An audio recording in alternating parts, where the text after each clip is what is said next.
Hello, good morning, good afternoon, depending on where you are in the world, and be very welcome to our new lesson, our new live lesson number 2 of the Wake Up Your Eyes free 4-part masterclass. And today you are going to learn how you can improve your eyesight instantly. Yeah. So you are actually in the middle of this free 4-part masterclass workshop, where you're actually getting the equivalent of a full weekend of natural vision improvement workshop. And if you would take that workshop in Europe or in the United States, in North America, it would certainly be worth $300, 300 euros, but you're getting it for free. So I hope you're excited and happy about this opportunity. And today we are going to talk about a number of very important topics. We're going to talk about false myths and limiting beliefs that you have about vision, probably, and how they keep you from improving your eyesight, and what are the empowering truths that you could discover and know instead of those limiting beliefs. We're going to teach you 3 exercises to improve your eyesight in 5 minutes, and we trust this exercise so much that you can even evaluate how well you see before and after the exercises to notice how, in a tangible way, your vision has improved. We are, of course, going to go deeper on lesson number 2. We delivered the video a couple of days ago, so we're going to take time to answer common questions on this. We will teach you another queen technique. We're going to teach you the instant focusing technique. It's a technique that is so powerful that with your very own naked eyes, without contacts, without glasses, you're going to prove to yourself how you're actually capable of seeing perfectly clear today with your eyes as they are. And this will prove to you that you can actually see well, see clearly, and you only need to train your eyes and your brain to do it habitually. We're also going to talk about several alternatives to glasses, to prescription glasses or reading glasses, to sunglasses. We're going to see what you could use instead, that instead of making you dependent on them and making you see worse and worse over time, that you can see better and better as you use them, because they're not only a substitute for glasses, but they serve as trainers for your eyes. We're also going to talk about light, sunlight, the dangers and benefits, as well as, when and how to use sunglasses and when not. We'll take the time to answer 2 common questions, and in the way, you're also going to discover more people who, like me, and maybe also you, have taken advantage of the content that we are teaching. Yes, such as today we have Diana from Argentina, Maria Liebana from Spain.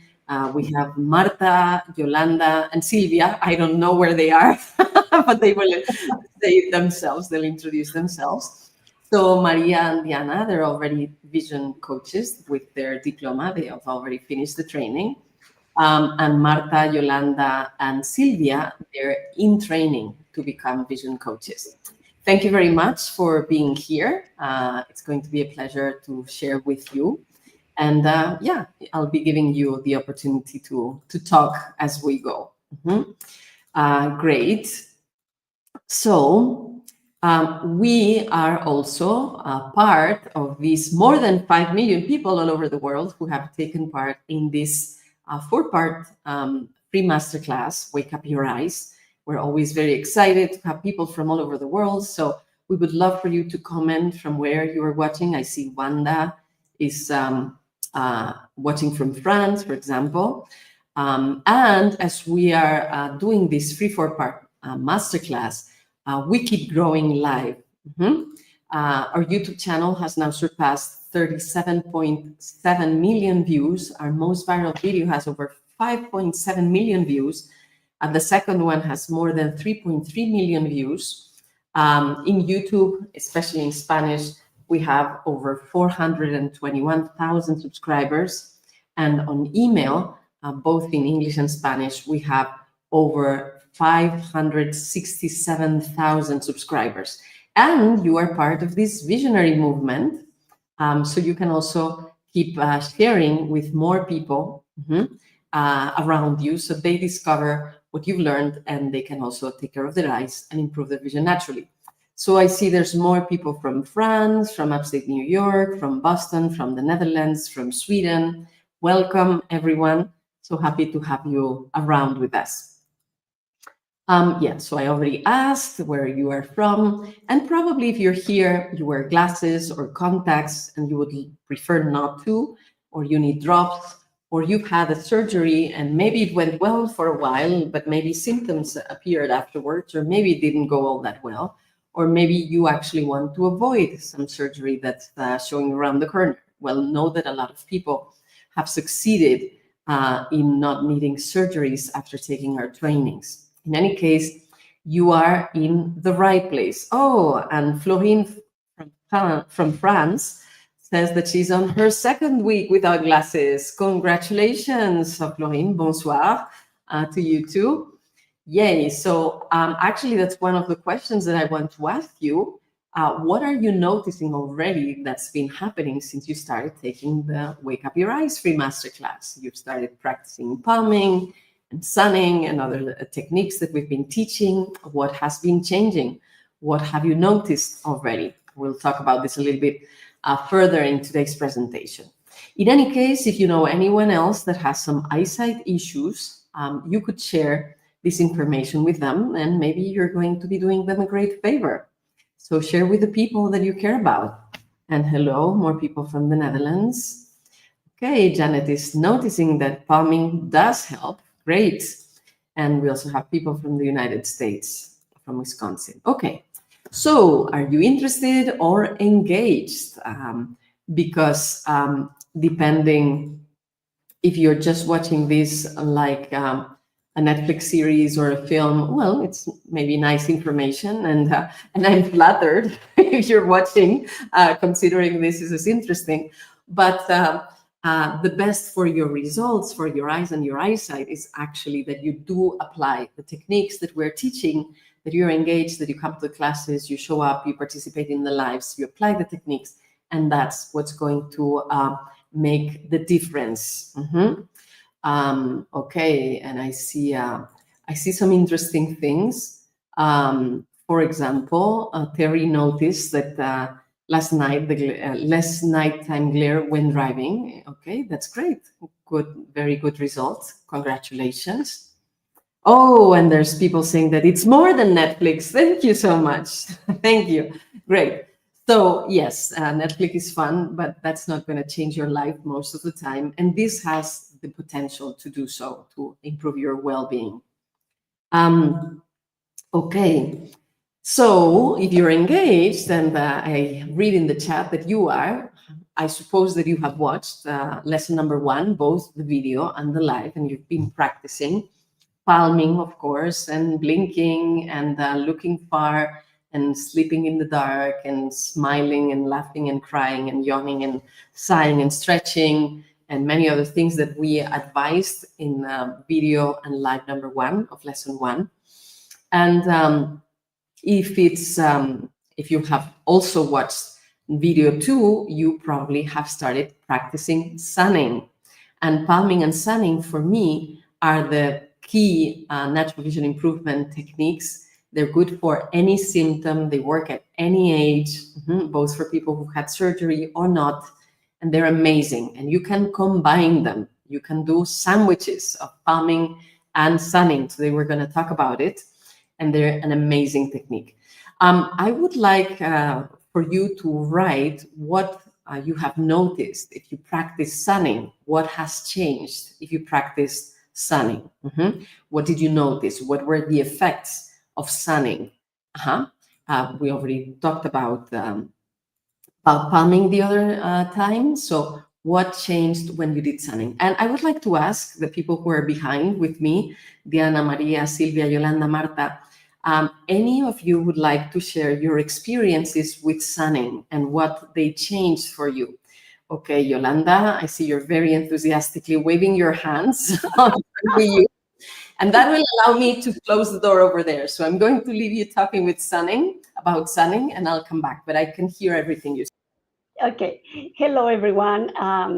Welcome and congratulate yourself for being here. And I always very, very enthusiastic sharing all my successes with natural vision. So regarding sunning, let me tell you that before practicing sunning, I had dry eye and I was very sensitive to the sunlight. I couldn't go out without sunglasses. Even during a cloudy day, I have to wear them. So once I started practicing sunning, I could see that my eyes were more humid, lubricated.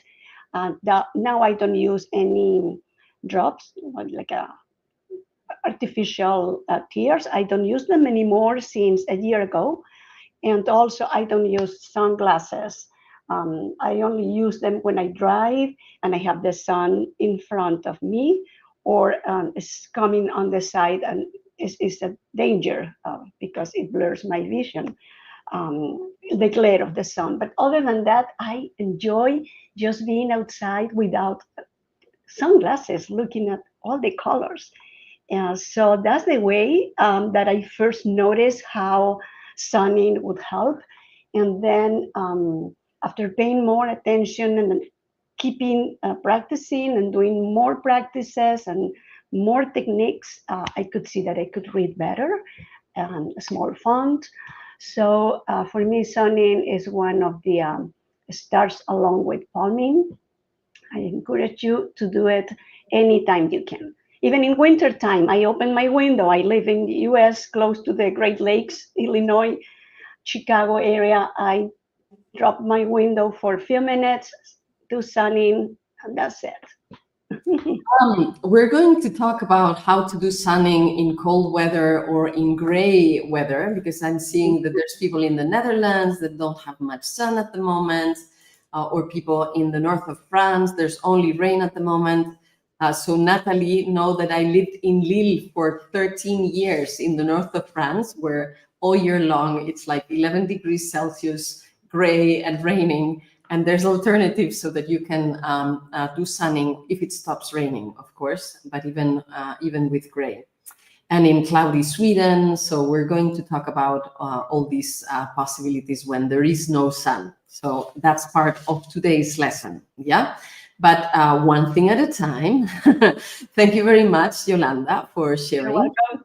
Yes, one thing at a time. So back to what you noticed. If you could practice sunning, or for those who practice sunning, I was also sharing how after sunning, better focus, says Mendes. Terry says things are clearer when sunning. Nia Gupta says objects become more sharper instantly. So even the people who are watching are sharing that sunning does make a big difference for eyesight. Yeah, so, and it's instant. It's so instant that this is why you can test your eyesight before sunning and after sunning and the exercises around sunning, and you will notice that you can see more letters far away and smaller letters also at a close distance.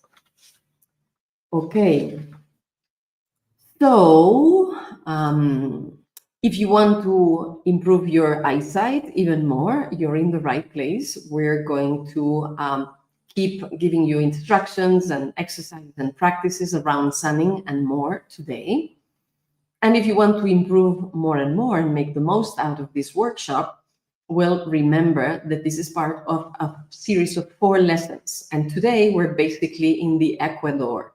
We're in the middle because we already did lesson 1, the video and the live, lesson 2, the video, and today we're doing the live, but there's more to come. Tomorrow, we're going to release the video of lesson number 3, and it contains an amazing jewel. A lot of people consider lesson 3 their favorite, so you don't want to miss it for anything in the world, and there will be a live a couple days after that. And then we'll continue with lesson number 4 and the video and the live. You can take a snapshot of all these dates so you don't miss a thing. Yeah. And the times of the lives, they're the same as today, right? So you can take a snapshot in case of doubt, but basically we do them at the same time every time. So in order to have all the information, you need to be registered. And I would like to ask the team if you could drop the link so people can register in case they're just discovering this right now and they would like to see the rest. And very quickly, so thank you so much, Lieke. I can't wait. I've never been so enthusiastic about lessons. Woohoo! So happy. Thank you. Between that and being better than Netflix, it's very nice to hear this. Anyway, so probably most of you who are here today already know who I am, but in case there's somebody new, I would like to say a little word quickly, faster than the previous times, of course, about who I am, yes, and why I'm talking about natural vision improvement. I am a professor at the University of Toulouse. I have 3 doctorates, honorary doctorate among them, and I'm the creator of the ClearSight Method, which is a program to see clearly again without glasses or surgery, without medical treatments, that I have been teaching online since 2016 and offline for over 20 years, much longer. So the online project is very soon going to have the 10th anniversary, which is quite a long history for online educational programs nowadays. Not only do I teach people how to self-help themselves to see clearly with their own eyes, but I created the first university degree for vision coaches, and we had the first graduation in December 2024 with 144 people from 27 countries that had that were eligible to receive their diploma. 70 of which from 16 countries came to get them in person, and you're going to see 2 of them today, Diana and Maria. They are part of that generation that got their diploma. So nowadays, natural vision improvement is a profession with a university degree for the first time in history. There's people who've been teaching these activities for over 100 years, but now it's a profession with a university diploma. Voila. I'm also the co-editor and author of many chapters of this collective book, The Anthology of Natural Vision Improvement, featuring 43 authors from 16 countries, sharing an extraordinary vision of how natural vision improvement is helping people all over the world to improve their eyesight. And this book has become an international bestseller in 11 countries when it was released. And it was, of course, #1 in healthy living and wellness for about 3 weeks in various countries. There is no prerequisite to join the degree program. If you want to become a vision coach, you don't need to have studied ophthalmology or optometry or something like that before. You can come learn this profession directly. At the moment, the diploma is only delivered, that the program is only taught in Spanish, but we're planning and preparing to teach it in English soon. Yeah, and we'll give information about that. And the book, so is the book available in French? For now, the book is only available in English, but we're planning the translations. In 2025, we'll for sure make the Spanish translation. And I am certain that the French, the German, the Italian translation will happen also soon after. Yes, yeah, looking forward to it, all of it, absolutely. So, and specifically the ClearSight Method, which is my take on natural vision improvement. Of course, there's others who do it also successfully with their own angle. But with the ClearSight Method particularly, I think we can say that it's a world-class natural vision improvement program. It's based on 20 plus years of research from me at the University of Toulouse, at the International University of Human Development and Leadership in Mexico, from the Masters of Health Education and the University of Freetime in France. And it has gathered lots of acknowledgements and awards and prizes and accolades.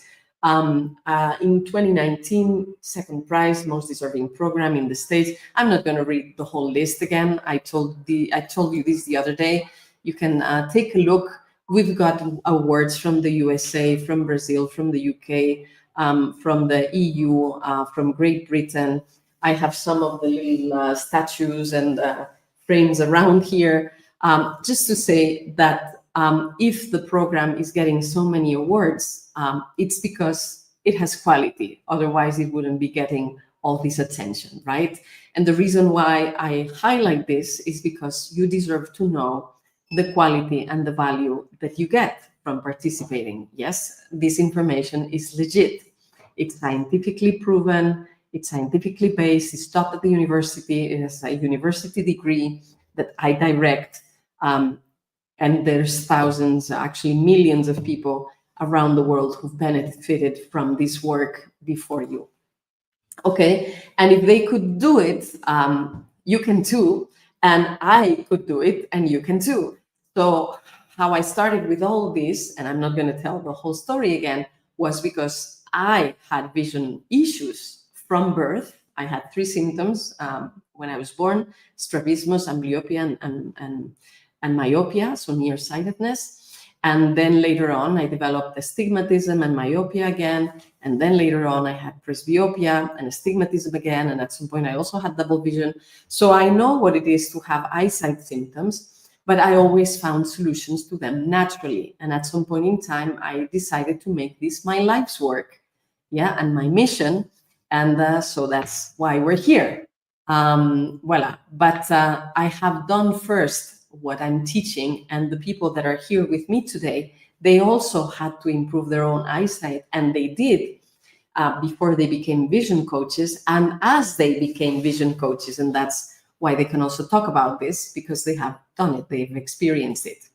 Yes, so do you want to keep improving? I suppose yes. So let's talk. Oh, somebody wishes that the diploma would exist in Hebrew. Well, guess what? One of the students that got the vision coach diploma lives in Israel. We have like 4 or 5 of them, but one of them wants to actually translate it into Hebrew so that we can teach it also in Hebrew, still under the umbrella of the International University of Human Development and Leadership.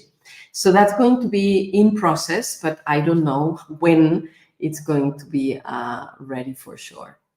Okay, and thank you, Wanda. Thank you, thank you, thank you. Wow, very nice to share this. The ClearSight method is the best. I have been following it for some time, and this is how I improved my eyesight after having glaucoma and cataracts, thanks to Ainhoa. Thank you so much for sharing, because you saying that from the other side of the screen certainly means the world to other people to whom you may be giving great hope of what's possible for them. If it's been possible for you, it's certainly possible for them. Now, today, among other things, we're going to talk about false myths and limiting beliefs that a lot of people have around eyesight and vision.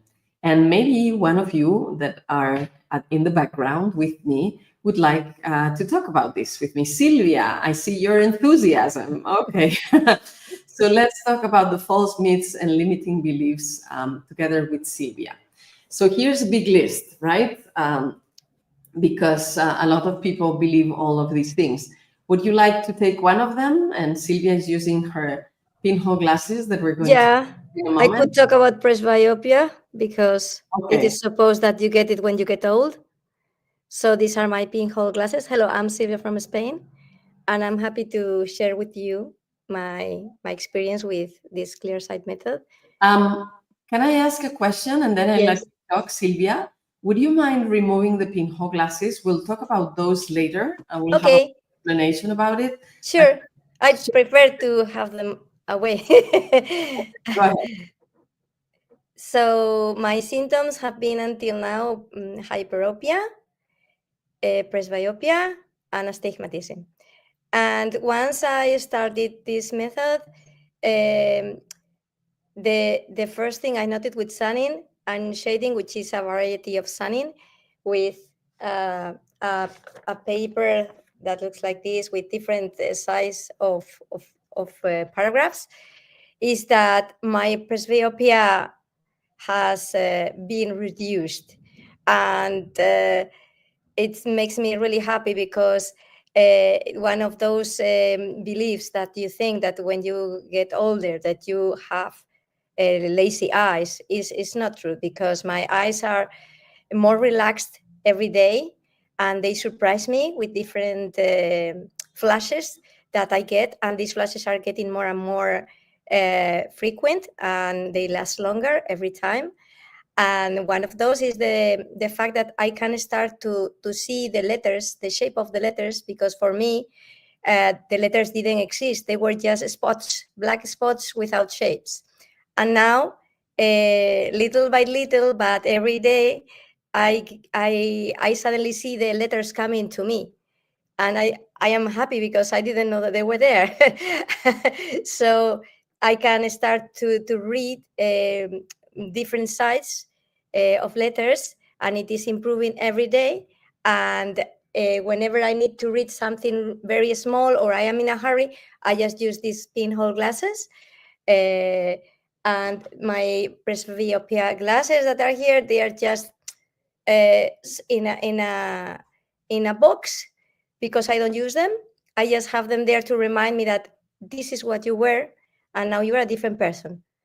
And it makes me very happy to share with you that sunning, for example, is extremely good for presbyopia, for other things too, but it increases the visual acuity, so you get more contrast. In my case, I noticed that I can get more contrast when I read. So it is amazing when the letters come out of the paper and you don't have to make an effort to read, because when you make efforts, you actually can't see. Sorry, I get so enthusiastic that I don't see the watch. That's great. Thank you very much, Silvia, for sharing your experience, and certainly inspiring for people who want to get rid of the symptoms that you've had and to see that it's possible. You've done it. Let's get back to the false myths and limiting beliefs, because it's likely that you've heard some of these in the past, and maybe you thought that was like the norm, right? Things like eyesight problems are genetic, so you cannot do anything about them. Many of us have heard this for many, many years, and nowadays contemporary scientific research shows that epigenetics are actually a lot more important than genetics. Genetics can create a predisposition, but epigenetics actually, so genes for physical features, they do determine things, but for health, they work more like a switch that you turn on or off, right? And what turns these genes on or off are things that depend on epigenetics. So things like how you eat, if you exercise or not, how's your environment, if there's toxicity around or not, if you have meaningful and loving relationships and a purpose in life or not, how are your thoughts, how are your beliefs, how are your emotions. And the interesting thing is that you have control over the epigenetics aspect of the equation. So even if there's some genetic trend or tendency, you can do things because you can control your habits and your lifestyle. And actually, there's proof of this concerning eyesight particularly. For example, on the one hand, 100 years ago, in the 1920s, myopia had only 5% of prevalence in Western Europe, in the United States. And this 5% should have only increased 2% every 20 years at most if the factors were genetic. That would mean that in 100 years, it would be 10% more. So from 5 to 15 max, because of genetic factors, because of how genes are transmitted from one person to the next generation. And we have nowadays, nevertheless, 41 to 47%, which is outrageously more than what can be attributed to genes. Actually, in Asia, myopia has gone in one generation up to 80% and beyond, which cannot be explained by genes, but can certainly be explained by changes in lifestyle and habits. Another example is in 2020, with the lockdowns, with COVID-19, the pandemic, etc., Habits changed a lot in a short period of time. We were at home, we couldn't go out, we were worried, we were not in the sunlight as much, not moving as much, looking at screens, artificial lighting. And guess what? In the span of 3 months, from March to June, there were all kinds of alarms everywhere in the world of how much eyesight was decreasing. You think the genes changed in 3 months? No, they didn't. What changed was our habits and lifestyle, right? For that period of time, and some went back to normal from how it was before, and some of those changes have stayed, like working online, learning online, which we are doing. So in a way, it has advantages and it's a blessing in a way, but we also need to take care of our eyes and protect them from screens and take good habits to have good eyesight, right? So the eyesight problems are mostly not genetic. They're linked to habits and lifestyle, and you can do something about it. Also, there's the belief that after 40, your vision gets necessarily worse, right? In your 40s, you're going to need reading glasses, and there's nothing you can do about it. Well, that's also false. On the one hand, 30 years ago, the quote normal time to need reading glasses was 50. So in 10 years, we lost 10 years of, or in 30 years, we lost 10 years of quality of our eyesight. And in the last few years, now the standard is not even 40, but 35 to 38. Well, if that were true, I should be wearing glasses already for a decade or more, and I'm not. I see perfectly well. So it's not a genetic determination. It's not something that will happen and has to happen. Again, it depends on your habits, on your lifestyle. And it's interesting to see that 30 years ago in continental China, there was barely any presbyopia, barely any need for reading glasses. And even nowadays, there are whole societies where people don't need glasses, like the Hansa in the Himalayas or the Vilacamba in Ecuador. And these people are known for living very long lives. There's a lot of people who live to 100 years. And even if you want to check this with your own eyes, maybe you have a Netflix subscription and you could watch the documentary Living 100 Years, The Secret of Blue Zones, where you're going to discover a lot of people that are 100 years or more and don't need reading glasses. So the question is, what are they doing in their daily habits and in their lifestyle, right, that's good for their general health and good for their eyesight that we are not doing? And again, that's questions of habits and lifestyle. We can learn them, we can change them, we can transform them. Another false myth is that if you wear glasses, you need to wear them all the time. Actually, if you do, what's going to happen is that your eyes are going to become more dependent and your eyesight is going to decline faster. 75% of people who wear glasses have the prescription grow higher and higher because of the eyes becoming chronically tense and dependent on them. Actually, it is better to wear the glasses as little as possible. Wear them when necessary. This is not an all or nothing thing. If you need them for driving, please wear them. We want you safe and alive and whole, and we want other people also to be safe. So if you need them for driving, do wear them. If you need them for specific work that requires sharpness, wear them. Or for handling dangerous tools, wear them. But once you are done with that, remove them. Spend as much time without them as possible. And today, we're even going to give you alternatives of other tools you could use instead of glasses that allow you to see clear in the moment. But instead of making your eyes dependent on the glasses, they train your eyes to see better. Yeah. Another myth and false belief is that eyesight can only get worse and it cannot improve. It can only get worse. Well, if that were true, we wouldn't exist because we're living proof that eyesight can improve, right? And you are probably living proof that eyesight can improve because if you've been practicing the exercises, you've probably seen for yourself that your eyesight was improving. So now what if instead of just doing it once or twice, you make these practices a habit and you learn how to use your eyes in the right way so that you can see well automatically. And then your eyesight improves, and with age, you'll see better and better instead of seeing worse and worse like most people do. Another myth or limiting belief that only glasses and surgery are the only options. That's not true. There's 100 years of scientific research around natural vision improvement, so that it's also a choice. And now that you know that there's choice, well, then it's up to you. What you prefer, what would you rather do? And as long as you have all the options on the table, as long as you've been educated, of course, all the choices are legit. If you'd rather your glasses, great, good for you, go for it, they're available. If you'd rather have surgery, that's fine, it's your choice. Now, this being said, even if you're going to use glasses and even if you're going to get surgery, if you learn natural vision improvement, you'll have a better quality of eyesight. You'll prepare better for the surgery, you'll recover faster from the surgery, and you'll see better even when you wear the glasses.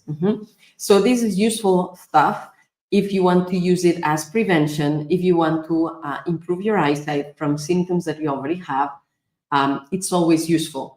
Like you brush your teeth and you do the mouthwash and you use the floss, even if you also go to the dentist, right, and sometimes have your cavities filled, you are going to take responsibility on your health and well-being. Well, this is the same. Again, there's people that believe if your symptoms are congenital from birth, you cannot do anything. False. I was born with symptoms, got rid of them very quickly, and I have plenty of students that they themselves say that they were almost born with glasses because they got them when they were 2 years old, and after 40 years of wearing the glasses, they get rid of them. Also, I've had people who had a presbyopia in their 40s and in their 80s. So after wearing glasses for reading for 40 years, in their 80s, they're capable of letting go of the glasses because they recover their eyesight. So whether they're congenital or you got them later, whether you've been wearing glasses for just a couple years or the symptoms have been discovered just a couple months ago, or you've been wearing glasses for 40 or 50 years, you can improve your eyesight at any age. Now, there's people that believe that if it runs in the family, you cannot do anything. That's also false, because in the family, maybe you inherit the genetic predisposition, but especially in the family, what do you inherit also? Well, the habits, the lifestyle, the beliefs, the attitudes, the ways of seeing the world, the norms, the way of speaking, the thoughts, the way of feeling, etc.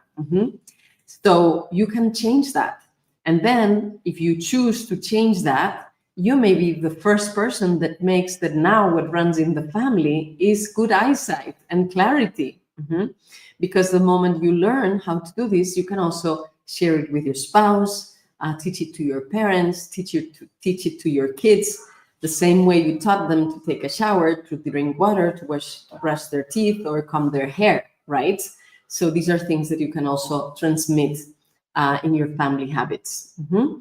Another false myth is that sunlight is bad for your eyesight. Sunlight is necessary for your eyesight. It's amazing for your eyes.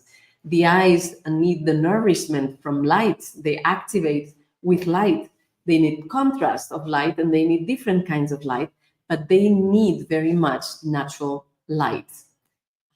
So if you've been keeping your eyes away from sunlight, you need to give sunlight to your eyes. And I see Marta that's waving her hands. Maybe you want to say something specifically about sunlight and how important you've experienced it was or it is for your eyes.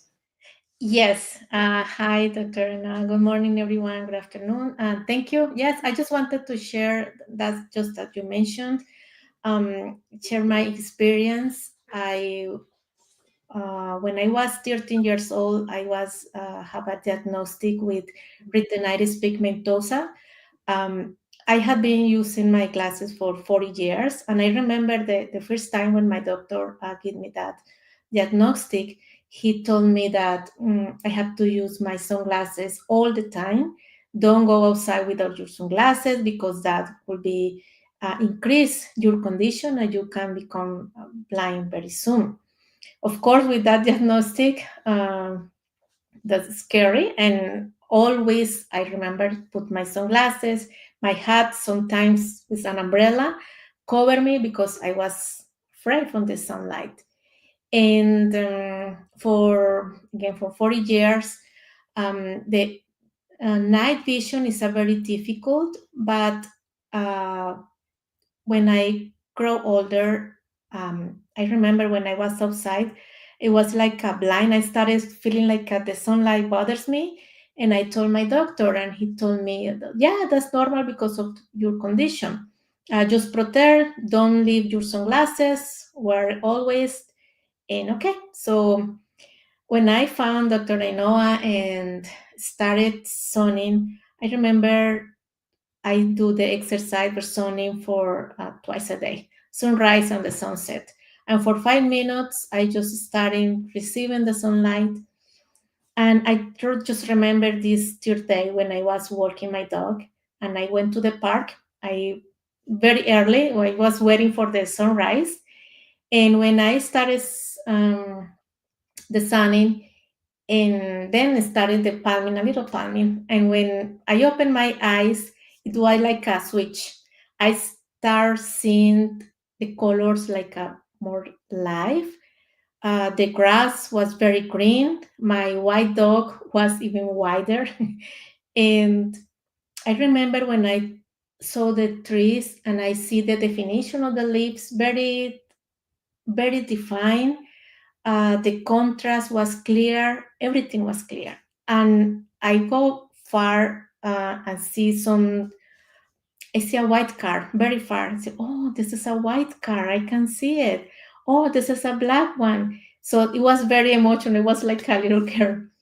And just this to mention that not always is, if I keep the advice from my doctor, probably I will be already blind.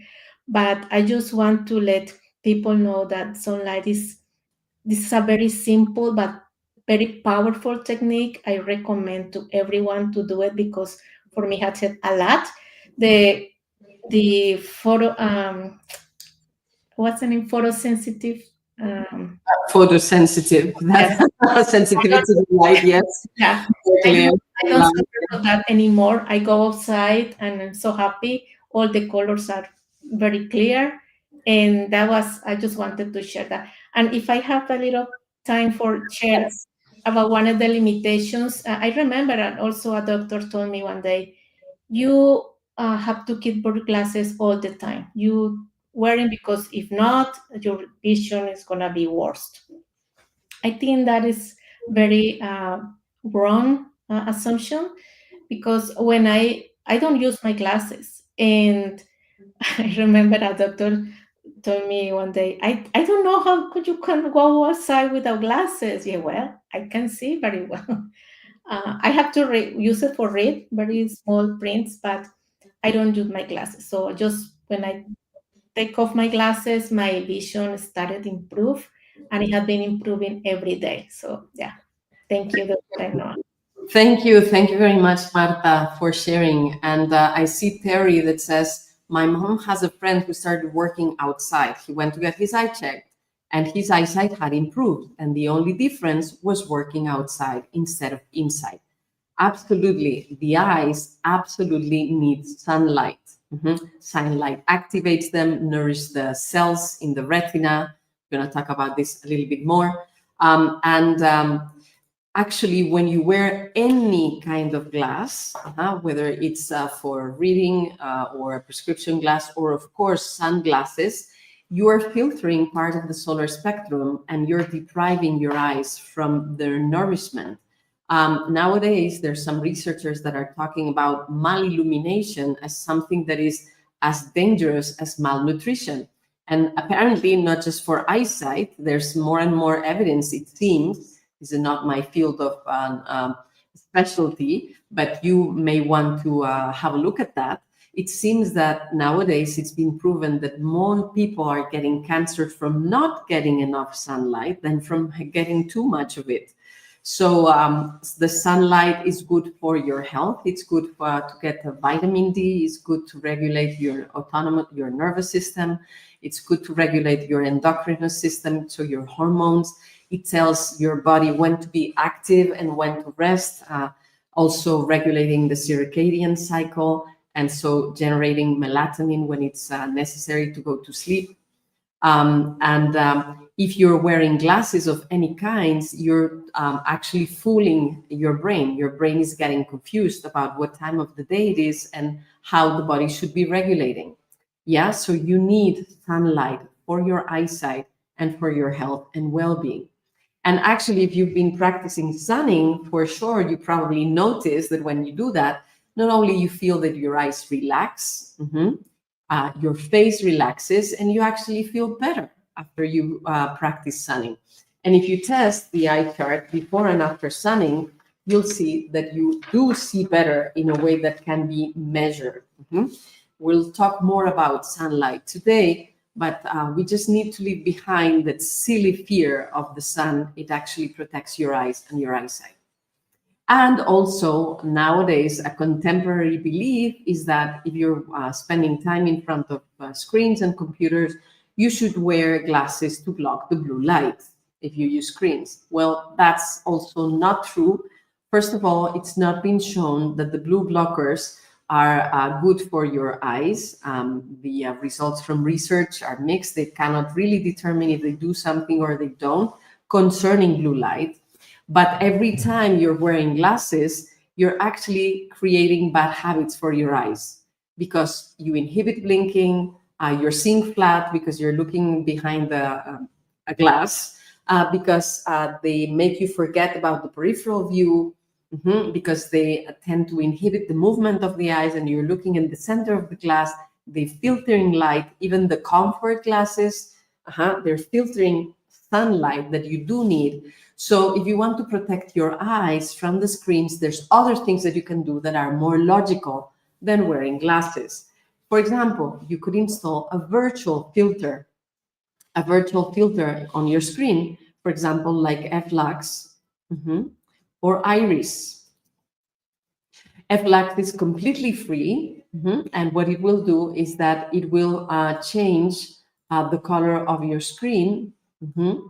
It will change the color of your screen depending on the moment of the day. So your screen will look more yellowish in the morning, more bluish in the middle of the day, and more reddish towards the evening, mimicking and following the kind of frequencies that the sunlight is giving us at those times of the day. And you could do the same for the artificial lights in your house. And getting back to the screen, you can also use a physical filter for blue light, but that you put on the screen, not on your eyes, on the screen. You want to have your eyes completely free and naked, yeah?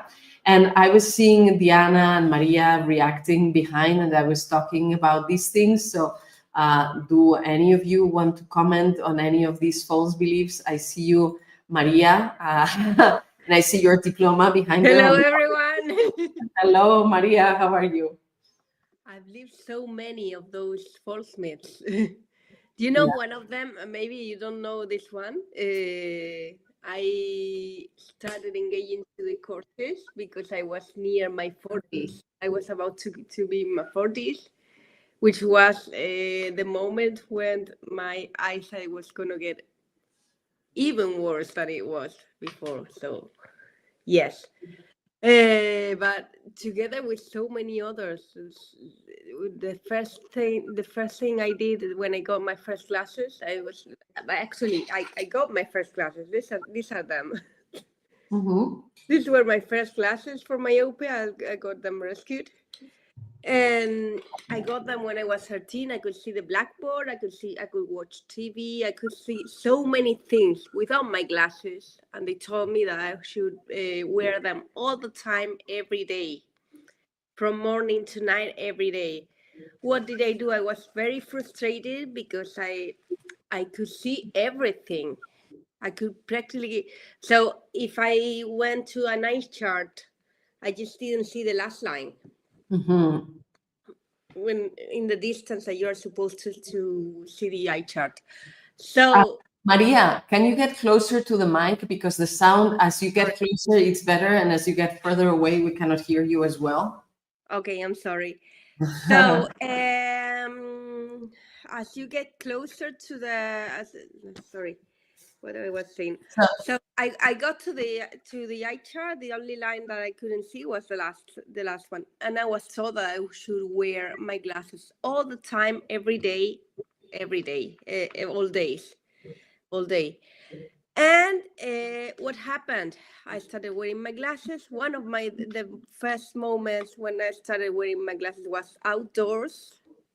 And 1 year later, my vision got worse. My eyesight got worse and worse and worse and worse. So I got a high myopia and a little stigmatism. My eyes got very frequently dry, very frequently also itchy. I got very frequent conjunctivitis that were difficult to heal. And then I started practicing natural vision improvement. I started taking off my glasses.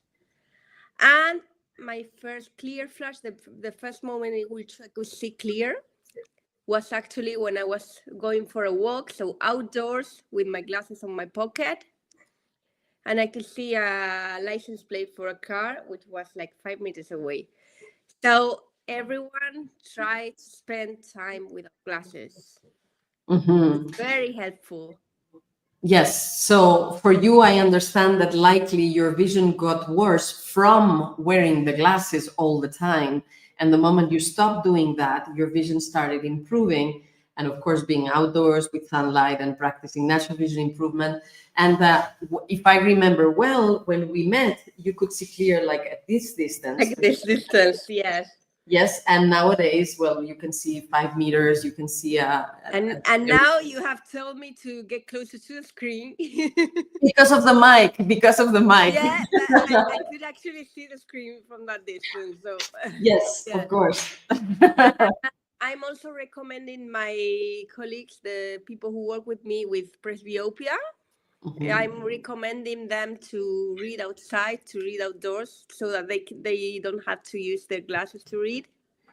Because if they are reading outdoors, they don't need their glasses. So Absolutely, completely, very, very good advice. Thank you very much, Maria. Oh, you want to say something else, or that was it? No, you're welcome.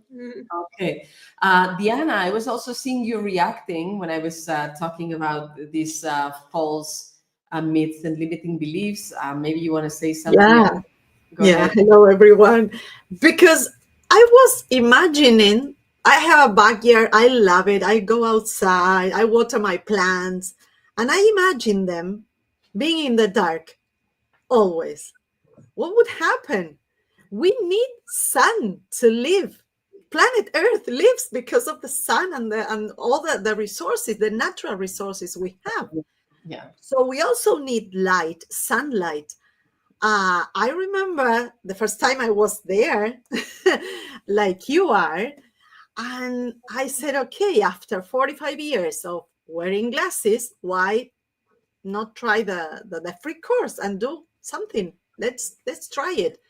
And yes, the sun is an amazing free tool. It's every day, most every day. I know that there are some parts where there are no sun, but one of the things that helped me was going outside and taking out my glasses and reading using the sunlight. And it became clearer, so clear at that time, at that first time, that when I looked afar, I saw a bunch of green. And I remember that after just a minute, that green mass became trees and leaves and branches. And I say, wow, being outside and using sunlight. And so whenever I can, I take my book, the book I'm reading at the time, I go half an hour using sunlight to read, and letters become clearer and clearer. And even me, myself, I feel better. I moved from a city, living in an apartment. I moved to a house with a backyard, and my sight has improved a lot. And I'm not wearing my glasses. I've studied the certification to become a vision coach without wearing glasses. I read and studied and wrote and do it every day. But these are habits, but good habits for our eyes. So yeah, sun is so nice. It can transform your mood. Absolutely. Yeah. Thank you very much for sharing with us. And in a moment, I'm actually going to explain how and why, when you go to the sunlight, you actually can instantly see better whatever you're reading. And it's related to the instant focusing technique that we are going to learn in a moment. So the instant focusing technique, why do you want to learn this technique? Well, with this technique, you are going to prove to yourself that you can actually see clearly without glasses or contacts today, just with the eyes that you have at this moment in whatever state they are right now. So I'm going to prove to you that you can actually see clearly right now, just with your own resources. So it's very easy. It can be done in an instant. You can use it if you need to focus sharp in a moment instead of using glasses or using a magnifier glass. And you are going to be able to use this experience as a base to realize that you can see clearly. So if you want, you can train yourself, you can train your eyes and your brain to look in the right way so that you can see clearly all the time, without glasses, without contacts. Yes? So I'll explain the technique itself, you're going to experience it, and then I'll explain the science behind it, why it works so well, and how you can harness that to keep improving your eyesight. Okay, so right now we're going to practice the instant focusing technique, and for that, if you are wearing glasses or contacts at this moment, I would like to invite you to remove them. Remove the contacts, remove the glasses, so that you can see with your own naked eyes. And now, if you have removed the glasses and the contacts, look around and pay attention at how you see at this moment. And you don't need to try to see better. Only look to take points of reference. So look how you see letters at different distances and at different sizes. For example, the screen has some letters around me, but maybe at your house there's letters also. If you have posters or there's books around. Look also how you notice colors, how you see details, contrast, how clear, how blurry you see with your own naked eyes. Yes. And now we are going to do the actual instant focusing technique. And it's very simple. You're going to take one finger from your hand, the index finger works very well, and you're going to make a little hole the size of a needle head, or the size of a pinhead, very little. And you're going to close one eye, and you're going to look through the little hole, and you're going to look at the very same letters that you were looking at before and see how you see them, close up or far away. And you're going to notice how you see colors, how you see details, how you see textures when you look through the little hole. And I would like for you to write in the chat, how is your eyesight different? How is your experience of seeing different when you look through the little hole? Yeah?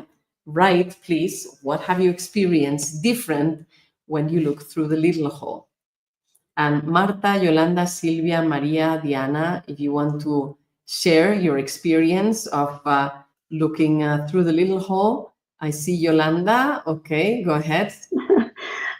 Okay, so that was a surprise to me. I didn't know about this technique, and when I learned it and practiced like you, I was so surprised. I was so happy. I knew my eyes worked. They were not with any defect that couldn't be fixed. So yeah, that was my. Yes. I was so happy. Yes, and I see people are saying it looks sharper and better.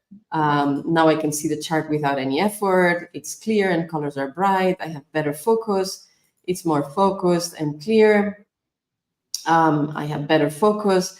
And I see also that Silvia wanted to share as well. Silvia, so what did you discover with the instant focusing technique? For me, it is great. And I recommend that people check it because it is not just a moment. Then with this course, you can use it with continuity, and it is just a game, a little children game. And it is amazing when you see that your eyes are really working and that the glasses are making them sick. So you just change the position and then you start to take care of your eyes. Thank you, Silvia. I see that Marta also wants to say something about the instant focusing technique. Go ahead. Yes, I have my letters, my chart here on the wall, and I was just sitting, and I realized that normally I cover my right eye, and I can see the third line very clear, and that's amazing. That's technique. Even I am further when I normally see. And that helps a lot. It's very clear, very focused. Yeah. Thank you. Congratulations and thanks for sharing, and thanks everyone also who wrote in the chat. And now I'm going to explain why you can see so well when you use the instant focusing technique. But before I go into the science, it's very important to highlight that if when you look through the hole, you see sharper, right? Sharper and better, without effort, it's clear and colors are bright, more focused, etc. Well, then it means that your eyes can see clearly because you did it with your own eyes. You did it without any lens, without any contact, without any glasses. You did it yourself with the resources you have. Your eyes have the capacity to see clearly. You have just had the experience. Now, why don't you have this experience all the time? Well, because you're not using your eyes properly. Now you need to train your eyes and your brain to look in the specific way that makes you see better or clearly all the time. And I'm going to share with you how this works. Yeah. So again, I have the anatomic model of an eye that's 6 times bigger than a human eye. And we already explained how light bounces on objects and light rays go. I'm going to open the eyeball a little bit. So the light goes through the cornea and then through the aqueous humor, which is a transparent liquid. And then it goes through the pupil, that's the little hole that's in the middle of the iris being a sphincter, circular or round muscle. And then it goes through the crystalline, that's another transparent lens that works together with the cornea, and that they're worked with the ciliary muscles, the crystalline, and with the exterior muscles, the cornea, to create focus. And then light, so that we explain in lesson number 1, and then the light goes through the vitreous humor, that's more dense, like a gel, like the bath soap. Yes, and then it goes into the retina. And guess what?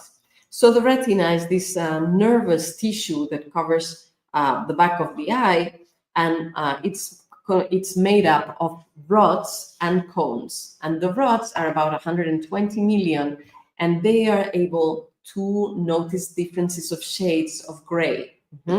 They see movement, they see structure, but they don't see color. And they're mostly in the periphery. That's why when there isn't enough light at night we don't see colors. We see in shades of gray because the rods are working, but the cones are not. And the cones are the photosensitive nervous cells, neurons, that can capture colors and can capture details. And guess what? There's a little bit of cones all over, but most of the cones are concentrated in the fovea, in the macula, and particularly in the fovea.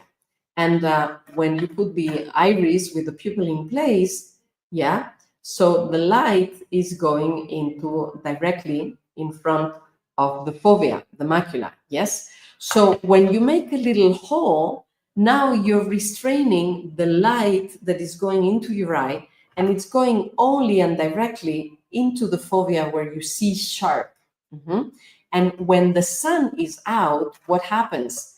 The pupil becomes smaller spontaneously because there's so much light, and it does the same effect. It does the little hole effect. So you absolutely see sharper with more light, both because the cones are active and they're more nourished, they're more stimulated, and also because the pupil is smaller and it does the little hole effect, and you're seeing directly with your macula, with your fovea. Okay, so this is very important to know. So this is what's going on when we're doing the little hole.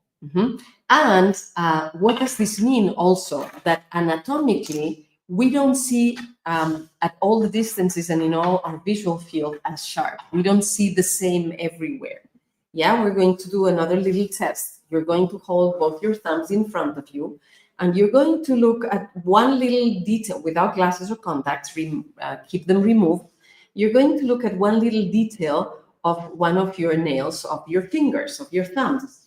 And if you notice, if you look at that little aspect of your finger, of your nail, you'll see that detail with more sharpness than anything that is around. With the central vision, we can see details when we pay attention to details. The rest of the nail and the rest of the finger is not as clear.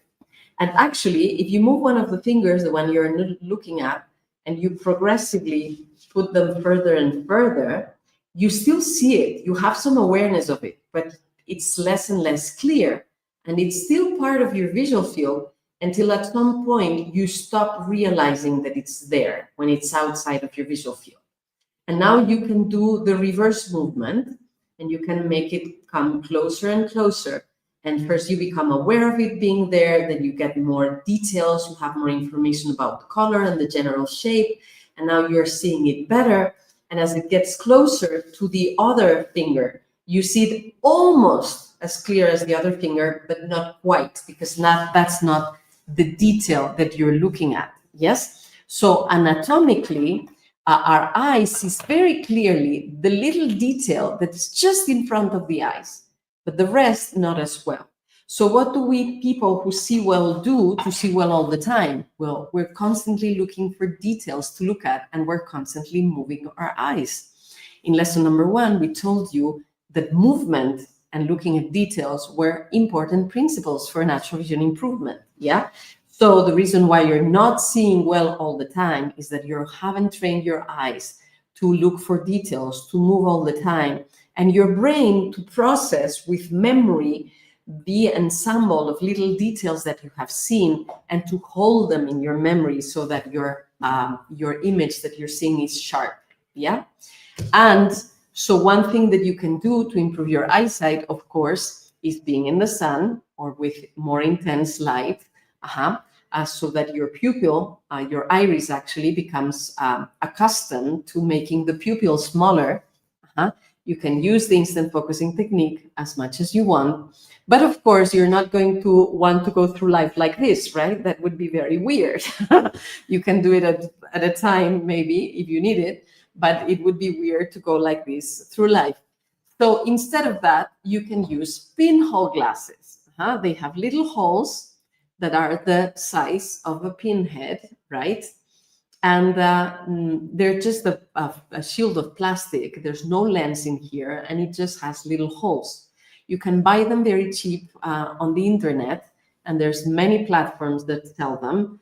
Amazon and AliExpress and other platforms. And you also have specialized shops, online shops that help pinhole glasses. In some, maybe in some holistic shops of various kinds, you can find them as well. But if not, in person, but if not, you can buy them online. And the technology of the hole is pretty simple. You can also take a Kleenex box and make the holes at home yourself to test it.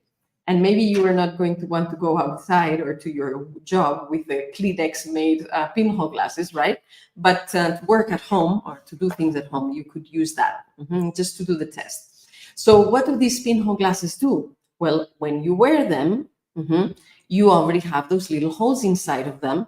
So you want to pay attention to look through one little hole. And through one little hole, you're going to see very, very sharp. And if you want to look at different things that are in different areas of your surrounding, you're going to use different holes. So these glasses actually train your eyes into the habit of looking at details and using foveal vision. And they also train your eyes into moving. So when you use these glasses, you see clearly while you're using them, but you're also helping your eyes to see better and better when you remove them, because they're training in the good habits to see better. Okay, so I see some people are asking when to wear the pinhole glasses. Diana, would you like to do this explanation about pinhole glasses with me, when to use them, when not to use them? But more than anything, first of all, you can see well, you only need to train good habits, yes? Okay, let's talk about pinhole glasses. Wow. Diana. Yeah, especially reading the computer a long time, reading the cell phones, they train your eyes. They even rest your eyes a little bit when you are long hours in front of the computer. So you can wear them 10, 20 minutes a day. They are a good replacement for sunglasses too when you go outside. But once your eye is used to seeing clearer, you can take them out and enjoy life, of course. But yeah, it's a good transition tool, as we say, to train the central vision. Yes, it's a good transition tool. So you can use pinhole glasses instead of sunglasses in many occasions. You can use pinhole glasses instead of reading glasses or prescription glasses in many occasions, not always. It's a good substitute tool. It's a good transition tool. It's a good training tool. Now, when to use pinhole glasses? You can use pinhole glasses at the computer, for your phone, for your tablet, for reading books, for watching TV, for going to the theater or the cinema. If you're moving around known places where it's a known environment, so you feel safe. And they're amazing to train your central vision, your foveal vision or central fixation. Now, as Diana said, they are a tool. Once you don't need them anymore, you don't need to use them. Yeah, I don't use pinhole glasses very, very rarely, just once in a while for fun. But in the process or improving your eyesight, they're amazing. Now, they can also be a substitute for sunglasses when you are at the beach or at the sea. If there's way too much sun and it's making glare, well, with the pinhole glasses, you still get the full spectrum of light which your eye needs, but in small doses, so it's not uncomfortable, right? Okay, when not to use pinhole glasses? Never use them when you're driving. It's dangerous because it covers most of your visual field. That would be dangerous. Don't use them practicing outdoor sports. They cover most of your visual field. Don't use them skiing, for example. Yeah, if you're moving fast in unknown places, they're not a good choice. Also, when the sun is out and there is a dim light, it's not going to work with the foveal vision because your cones are not stimulated anyway. The cones are not active, so they're not going to be useful in those cases. you don't see anything at night. So yeah, they are training too, as we said. They are wonderful, but just keep it like that, okay? Yes. They are great tool. Yes. That's it. So they can be a substitute of sunglasses, but there's some exceptions. So sunglasses, let's talk about sunglasses a little bit. It's better to use them as little as possible because, again, they inhibit the blinking, they make you see flat, they transform the colors of what you see, they're filtering sunlight, which is the reason why you have them. But if you wear them all the time, you're malnourishing your eyes, malilluminating your eyes. And they also train your eyes to not paying attention to the peripheral view. So it's better not to use sunglasses. Sunglasses became a fashion item after Second World War, where the pilots who did need them became the heroes of the era, right? And then people started wearing sunglasses all the time in a bit random way. There are moments where sunglasses are useful. If you're skiing, you need sunglasses. If you're a pilot, you need sunglasses. And if you are driving and the sun is setting in front of you, you need sunglasses. You are not going to be able to use pinhole glasses for skiing or for driving in front of the sun, right?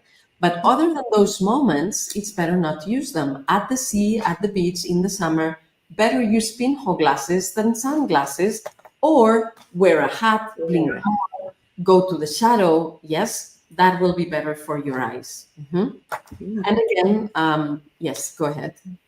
No, I was remembering a question that I read in one of the chats. I don't know if yesterday in Spanish or today, that these glasses are not prescribed. They have no prescription. They are plastic. Just like they are not bifocal or multifocal, nothing. They are just...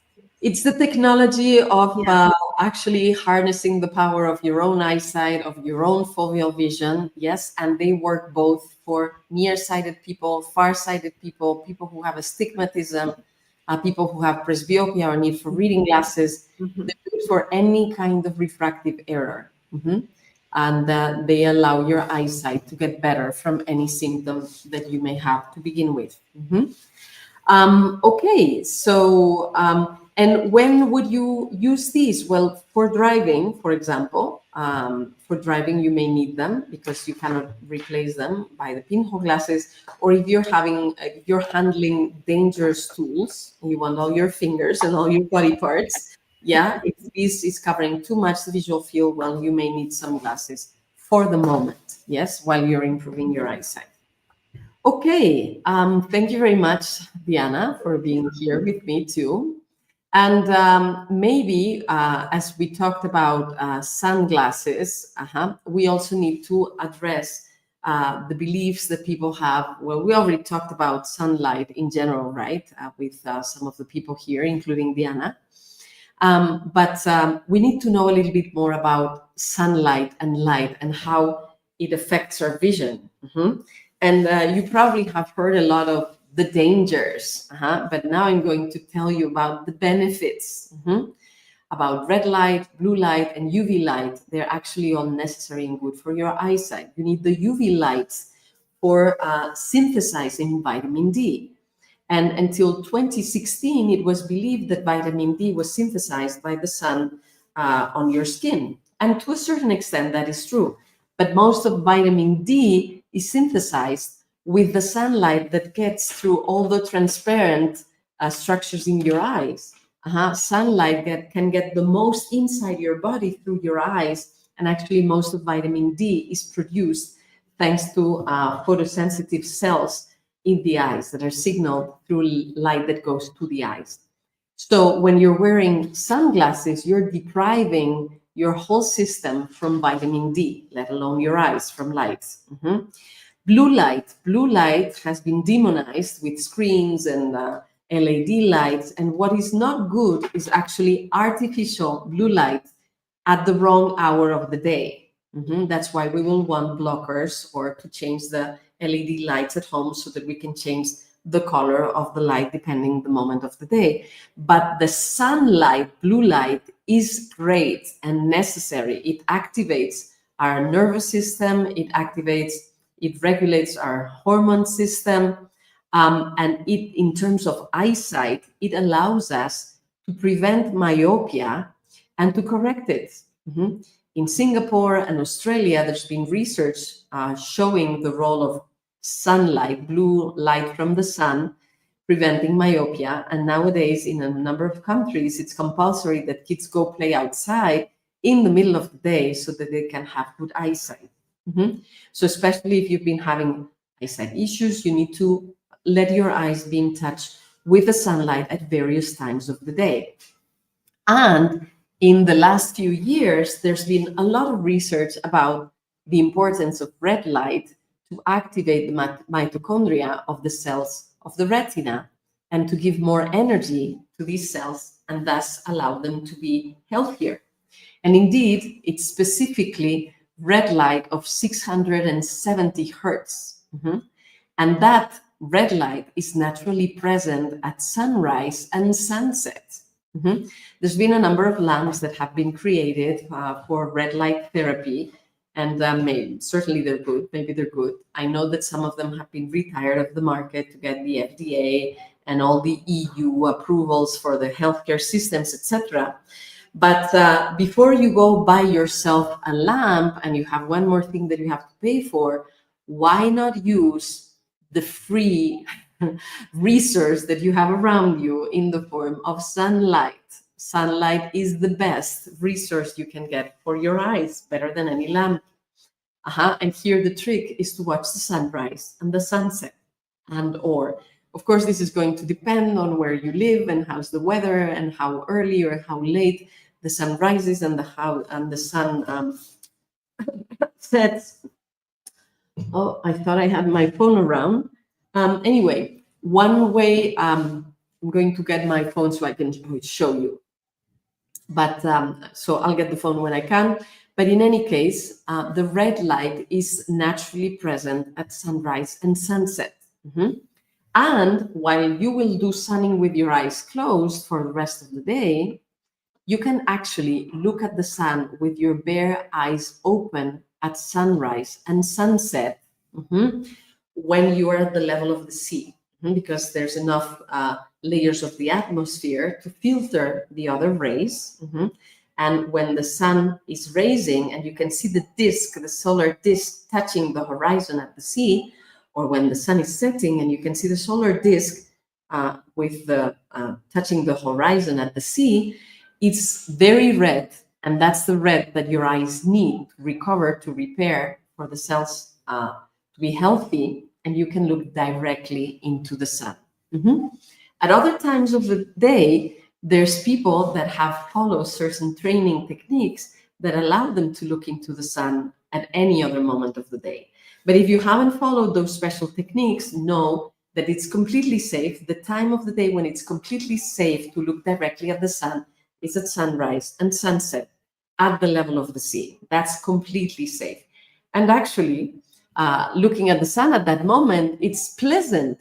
It's something that you love to do with a beloved person with you. Now, so I can go get my phone that I think I left behind. Does any of you, Marta, Yolanda, Maria, Diana, want to see something about red light, blue lights, UV lights, or watching the sun directly as sunrise or sunset? Not at the moment? Okay, well, then I'll continue.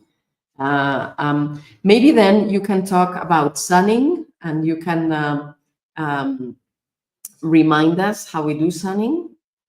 Diana, you want to explain sunning? Okay. Yeah. Okay. There we are. So I'm going to let you explain sunning, so I can go get my phone and show the app that I wanted to show. So sunning, you do with your eyes closed, and there's variations with sunning, and sunning you can do at any moment of the day. And for people who have bad weather, we'll tell you about other alternatives. Go ahead, all yours. So how to do sunning? We go outside, of course. We close our eyes. I'm going to open my window because there's a beautiful sun outside. So you face the sun with your eyes closed, okay? There, you start feeling the warmth of the sun, of the sunlight, and you start moving your head from side to side. I'm going to put in front of the camera so you can see me, okay? Like this. You can also swing, move your body from right to left, left to right. So in this way, sunlight goes inside your eyes through your eyelids, okay? So you do this, 1 minute, 2 minutes, the time you feel comfortable, okay? Good. And you have variations of this sunning technique. You can do it again with your eyes closed. You put your fingers like this, and you do what we call the inner kaleidoscope, okay? This way. So inside, you will start seeing a kaleidoscope. Maybe colors will appear, okay? This is really fun, really fun. So you do this. Another variation, you probably got this page with the characters.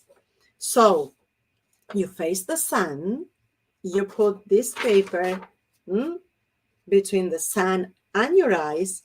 At this time, you can open your eyes because the paper is blocking the sunlight, okay?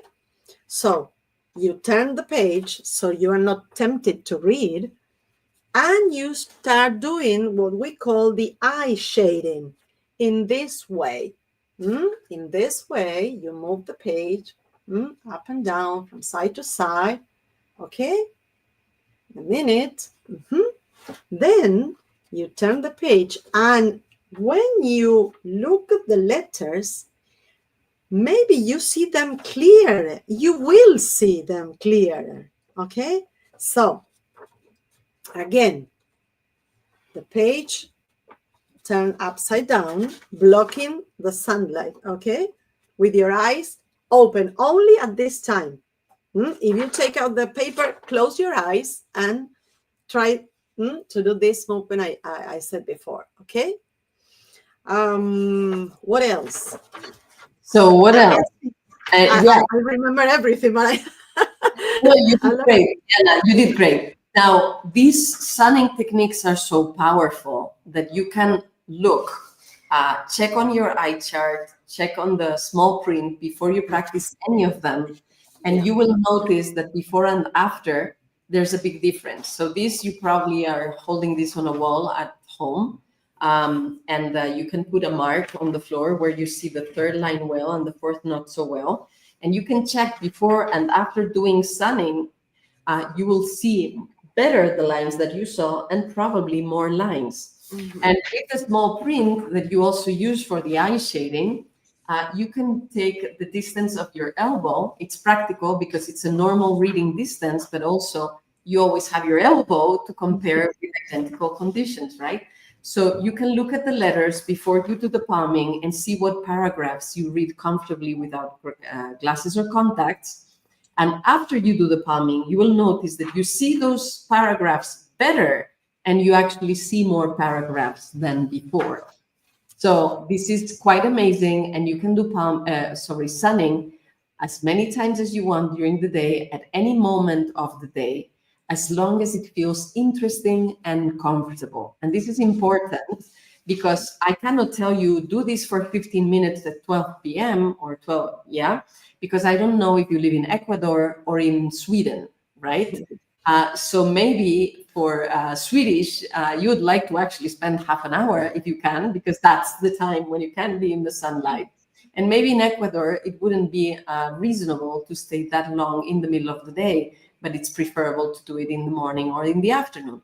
So track the signals of your own body, of your well-being and your interest, and do it as long as it's interesting and fun, and for as long as it feels pleasant.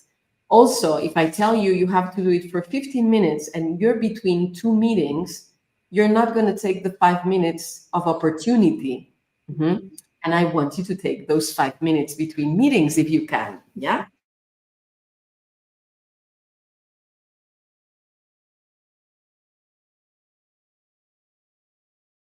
Oh, I don't know if I've had like a little internet Yeah, connection. blackout. If it happens, please, Diana, Maria, keep explaining things. I trust you. You know these things. Yeah. I mean, I things went can. black too. I don't know what happened. So, well, black is good for the eyes. Black is good. After sunning, we can do palming. So, Absolutely. After sunning, you can do palming, and you can do sandwiches of stunning, palming, stunning, palming, stunning, it. palming. And when you do that, it's very good because your iris is opening in the dark, closing with the light, opening in the dark, closing in the light. So it's good gymnastics, good training for the iris, good training for the pupil to be smaller so you can read sharper. And when you do the kaleidoscope, you're also making the pupil open and close. And when you do the shading, the eye shading, it's the same because sometimes the light is going through the white part of the paper, sometimes through the dark letters. So this gym is good for it's good training for the muscles in your eyes, and it helps you focus better.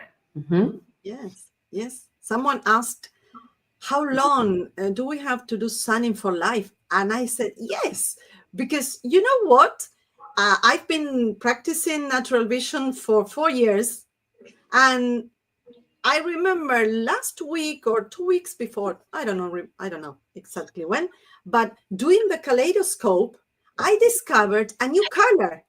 I discovered that I could see purple, for example, that I haven't seen it before. So practice every time you can. This is for it's a habit, you know. It's like the two-star techniques, palming and sunning. So they are wonderful. Yes, sunning, palming, blinking, looking far. These are things that you are going to want to be doing all your life, like drinking water or putting cream or showering every day or brushing your teeth. You're not just going to do it for a while. The pinhole glasses, on the other hand, you may need them for a while and then not anymore. They're a transition training tool, but once you see well, and you've learned how to look and they have helped you learn how to look, you don't necessarily need them afterwards. Yeah. So yeah. And now for people who don't have the beautiful strong sun that we can see on your cheek or that I have here in Oaxaca, so people who live in very cold weather, like around the lakes, I wondered if it was Yolanda or Silvia or who, it was Yolanda, or both of them actually, live in very cold places. So if you cannot open the window because it's very, very cold, you can do the sunning behind the closed window. But of course, if you can, open the window or go outside. Now, for places that are gray or cloudy or where it rains a lot, you can do an alternative to sunning, which is skying or clouding. Yes. So if the sun is not outside, you can be outside, outdoors. And this time you can look at the clouds with your eyes open and blinking a lot. Because there's also a lot of light. So you will want to blink to help the eyes adjust. And that does the gym also for the iris and the pupil. But you can, of course, look at the sky or the clouds with your eyes open. And that is also very good for your eyesight. And you can also at night do mooning and starring. Look at the moon, look at the stars. Yeah, it's also good to have your eyes used to darkness, to dim light. That will also activate the rods. That's going to be good for your eyesight. And all the sources of natural light are good for you. Also, when you're starring and mooning, looking at the stars and the moon, you're looking far, and that is very relaxing and good for your eyes. Yeah. Did we leave some things that we could add to sunning, Diana, or anyone else? I don't know. Well, let's add some questions about sunning. Yeah. So we already said, well, yeah, about eye charts and small print. You could use the ones that we have given to you, but if for some reason you cannot print them, you can use a book or a leaflet or a magazine or whatever levers that you can find around you. Yes. The elbow distance, I already explained, it's just a good standard reference. You practice sunning without glasses or contacts, just the same as palming. Because if you have glasses or contacts, well, they're filtering the very sunlight that you wanted to get into your eyes. Now, if you have intraocular lenses, well, they're inside your body. You're going to leave them where they are. And it's going to be helpful also. So we already spoke what to do when it's cold or it rains or there's cloud or it's winter. And how about artificial light? So some people use lamps for stimulating the eyes, and some of these lamps are useful. I'm not saying the contrary, but the natural source of light, the source of life for us on Earth is the sun. So, and it's free and it's always there. So I'd like to encourage you for that. Also, the artificial lights that you have at home, we would advise to use LED that can, well, first, if you can use incandescent or halogenous still, they're better, but it's not possible anymore because in your country you cannot find them anymore. Then use the LED, but try to have the ones that can change the color of the light so that it's more yellow and more red in the beginning and at the end of the day. Salt lamps, salt Himalayan lamps are also a nice red light that you can have in the evening, and they're relaxing. And now the questions that you were talking about, Diana. How long do we do the sunning? For how many times a day? How many days or how many weeks? We do it for life. What would you say? How long? For the first time, if you are doing this for the first time, try from 1 minute. You then add 2, 3 minutes, 5 minutes, as long as you are comfortable and your eyes are comfortable. And it depends on the time of the day. I live in Florida. The sun is shining and it's very strong. So I prefer the morning or the afternoon, well, not the evening, but yeah, the afternoon light. But as long as you are comfortable, you can do it 5, 10, 15 minutes. If you like it, it's really good. If you're in Great Britain, the north of France, or Scandinavia, maybe you want to stay 2 hours in the sun whenever you have the opportunity, and that's a good idea. Yeah, but you can also go progressively. Again, pay attention at the signals of your body. Whatever's comfortable, whatever's fun and interesting, that's the right time at that moment. And the next day, it may be a little bit more, yeah, or depending on your schedule, it may be a little bit less, and it's okay.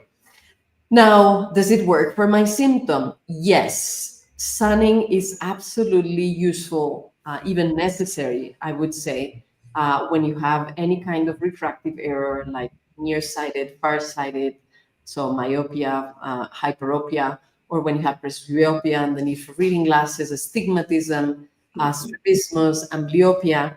But sunlight is also extremely important for cataracts, glaucoma, macular degeneration, and these more serious sicknesses or symptoms for the eyes. And if you have sensitivity to sunlight, if you are photosensitive, actually the remedy is the sun. Doing sunning will make it go away. And it's one of the first things that you can get rid of. Okay. Want to say something about the palming sunning sandwich, Diana? I was thinking about that photosensitivity. And if you do sunning for the first time, I was thinking about that. Try if you have the 3 shades, just for the first time you do it, you can go to the shade or the branches and do the sunning progressively. You can go to the sun, to the shade, just to get your eyes used to that sunlight. And then about palming and sunning, they are so good for glaucoma, especially because this movement of the iris and the pupil that closes and opens, actually, helps the aqueous humor. You go inside and, to balance the intraocular pressure too. So we have testimonials about that. I myself have seen my fellow mates in the course improve their intraocular pressure doing these sandwiches, and also macular degeneration too. Because I speak because I've seen them and I heard them. I improve this, and it's so wonderful. So there is hope to improve that too. Absolutely. And the palming sunning sandwich. So you can also start with, I don't know, 1 minute of sunning, 1 minute of palming, or 2 minutes of each. You could also go, if you find it interesting and fun, and and it's pleasant for you, you could go as far as 15 minutes of palming, and 15 minutes of sunning, 15 minutes of palming.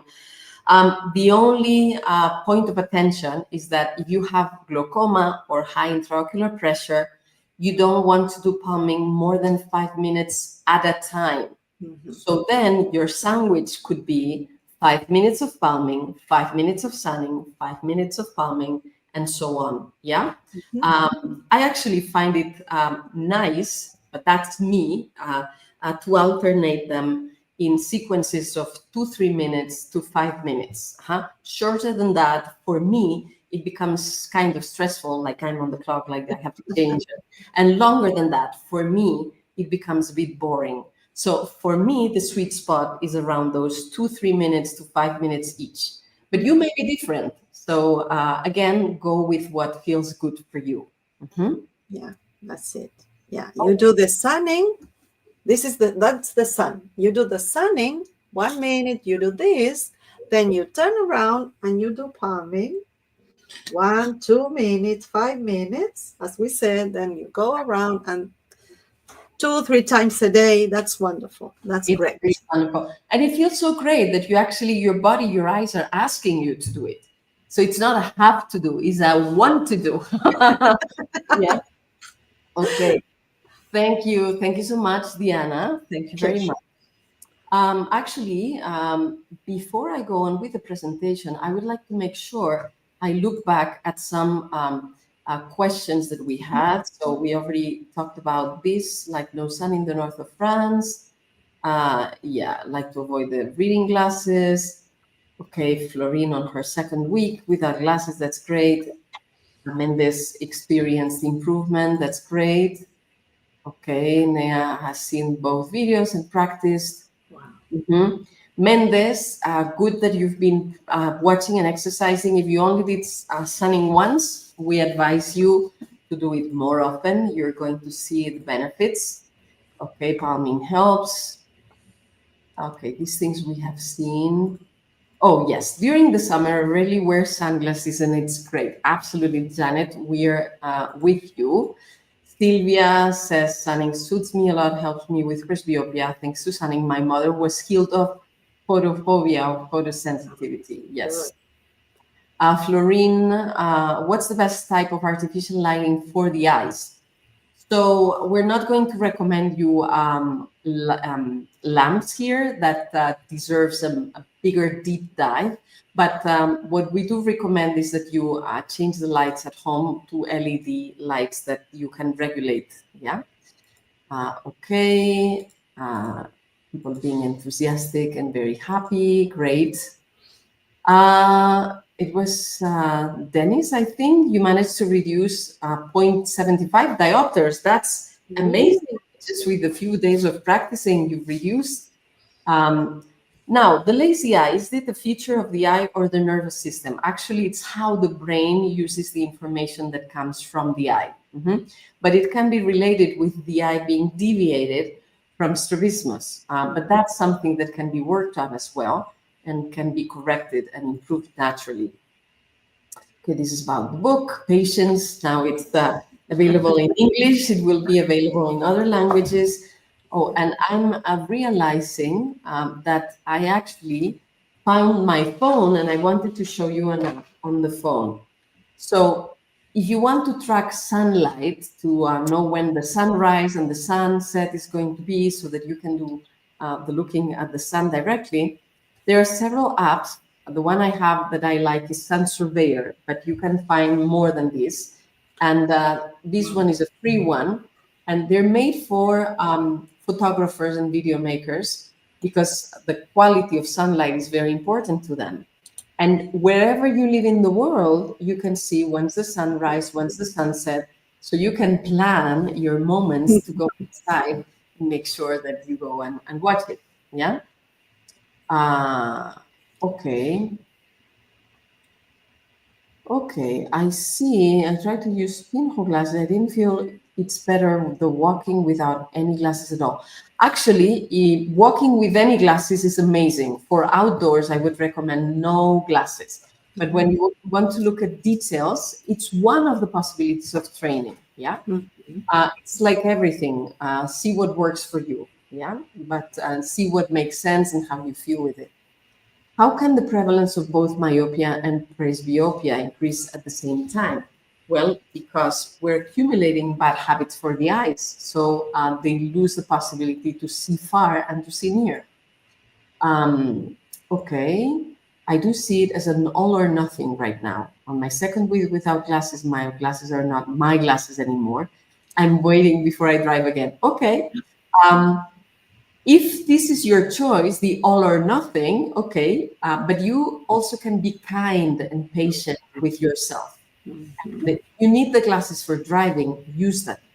Or you can have them in your purse or in the gloves container, yeah, just in case you need them. Don't put yourself or others in danger. This can also be a progressive step-by-step process in which you see better and better, okay? Okay, let's see. It's difficult with big numbers to be without glasses. It makes me tired going without glasses more than 1 hour a day. Okay, then at this moment, do it 1 hour a day. And progressively, it will probably be better and better. Yes. Nia was talking about family. Yes, I'm the first person in the family so that you can transmit the family. That's great. Okay, let's see. So yes, we already told you, Daniel, you can improve from a lazy eye, absolutely. Sylvia, who's also a vision coach, is around in the chat answering questions. It's like, yes, you can, natural vision techniques can help you regain vision in both eyes. Yeah. And there are many testimonials. Natalie from France was saying, I have lots of clear flashes when I'm outside. Absolutely, because sunlight and because you can look at things that are at different distances. That's amazing. Yeah. We said. So how about blue light from LED lighting in the house? It's bad for our eyes in the evening. It's better to have red light in the evening after sunset, if you can still be functional. Use, for example, Himalayan lamps of salt, Himalayan salt lamps, or the LED, but that you can turn into red. Okay, so I would recommend that rather than the amber glasses. Let's see. Is the little hole effect some sort of forced central fixation? It's actually natural, another way of natural central fixation, indeed. Yes, Sylvia is saying that this is like a new habit, like showering or brushing. And yes, pinhole is good also for kids with amblyopia. Okay, so if when you start using pinhole glasses, you see double, well, use them for little moments at a time so that you don't get tired, but take the time so that your eyes adjust and do the training. If you have a little bit of amblyopia, maybe this is why, because actually you're using both eyes now, but the brain is still figuring out how to put them together. Yeah. So, okay, this is a possibility. About light and dark, would you recommend light mode, dark mode? For the phone, yes, I would. For the computer, it depends. See what works for you. But you do want to have your eyes exposed to darkness as much as you want them exposed to sunlight. Yes, we can do palming listening to music or listening to this talk. Absolutely. I've just seen you. You can do palming, absolutely. Okay. And Marcia is very happy, saying, thank you for confirming that doing sunning with the window closed when it's really cold is better than not doing it. Absolutely. Absolutely. Yes. Okay. So when shall my kids who have astigmatism use pinhole glasses? Well, you can use pinhole glasses in the cases that we mentioned. For reading, if they are going to the classroom, they could listen to a lesson with pinhole glasses, using computer, tablets, at home watching TV, or at the cinema or at the theater. So when you're not moving in a way that you need to avoid obstacles, yes, because they're covering your visual field. But yeah, kids with astigmatism can use it, absolutely.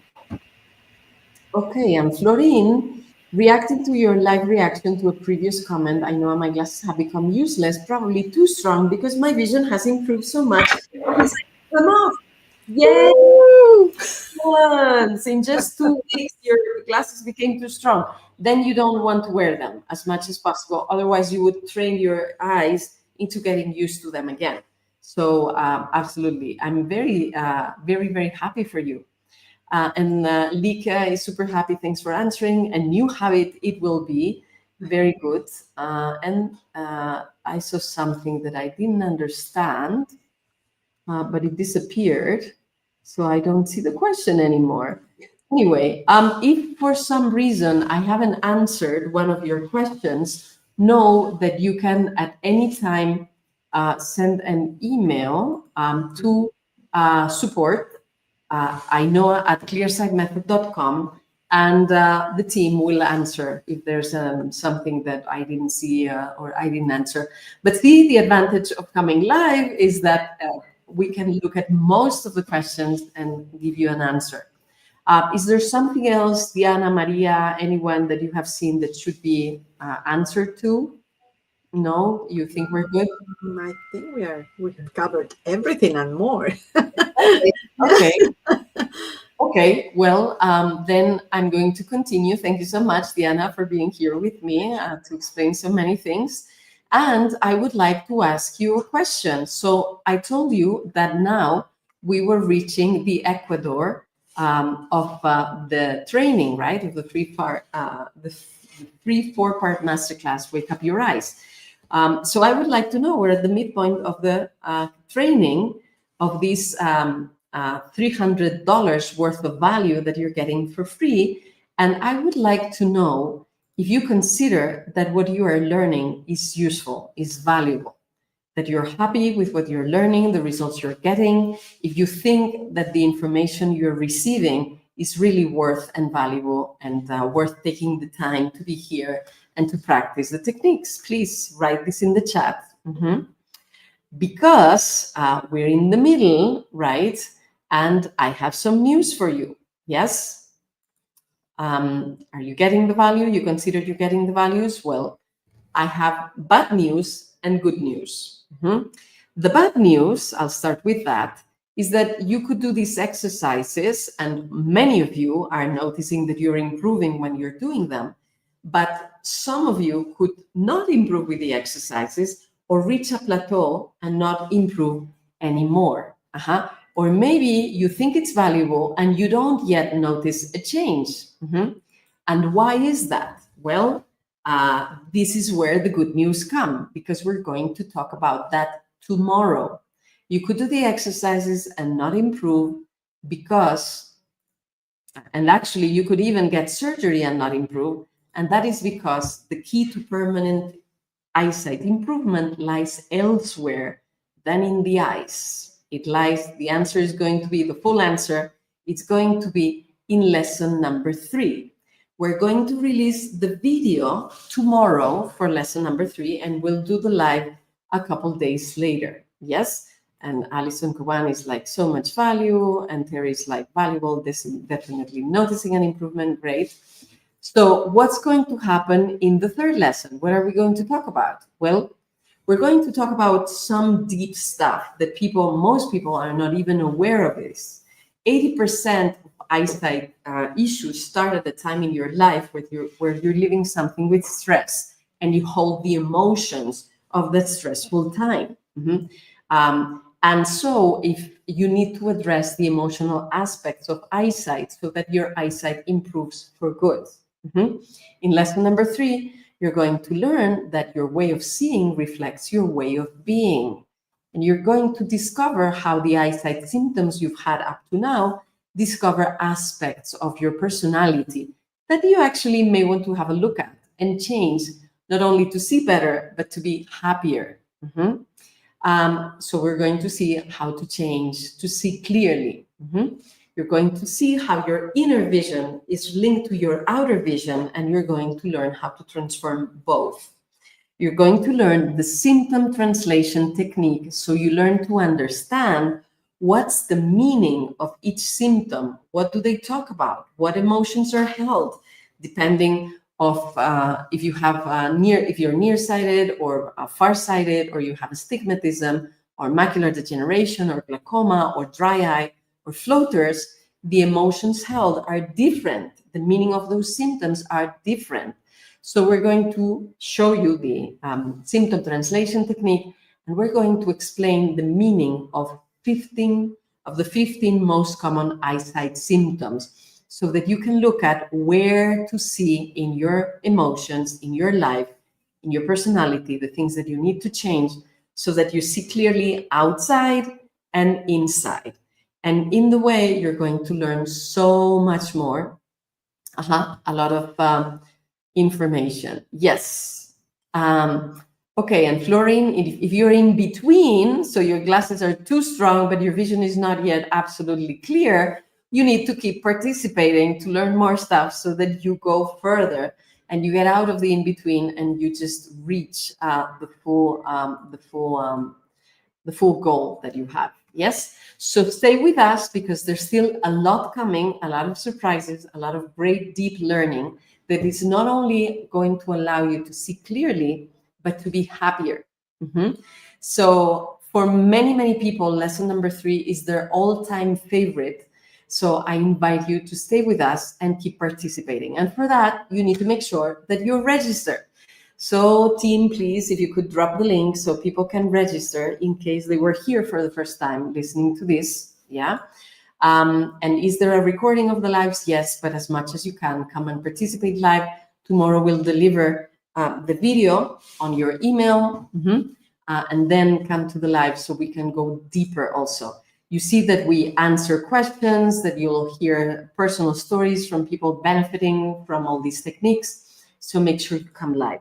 And does it work for your system, for your symptom? Yes, it does. At your age, yes, it does. And whether you have surgery, you've had surgery or not. Yes. So make sure you keep participating if you want to keep transforming your eyesight. And I have a question for you. If you want to keep transforming your eyesight, like Florina, that is kind of halfway, if you want to have clear eyesight and vision, imagine how well you're going to feel when that happens, and what rippling effect you may have on your family, on your kids, on your spouse, on your parents. When you know that seeing clearly is possible at any age, and you teach them so that they can benefit from that too. Yeah, how will you feel when you see clearly, and when you've helped your people see clearly again as well? Yes, so are you interested or engaged? If you're engaged, you're going to be watching video 3 tomorrow, and I'm going to see you in the next live. Yes, so make sure to mark your calendar. We have here a few more links that you may want to have a look in between.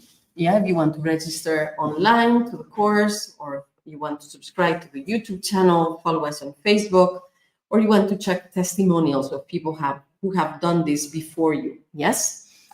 And if you have any problem, again, you can write to us at Ainhoa@ClearSightMethod.com, and the team will take care of your questions.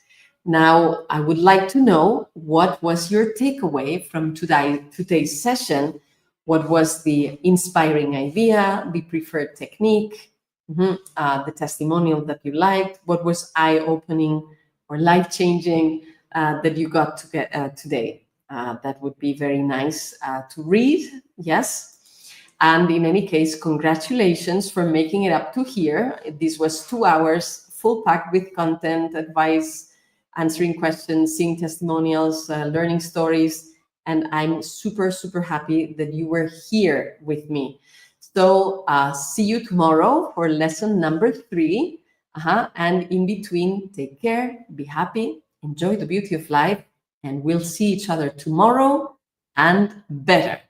So thank you everyone who was here, Diana, Maria, Yolanda, Marta, Silvia, and everybody who was watching live. More to come, so stay here with us. Bye-bye.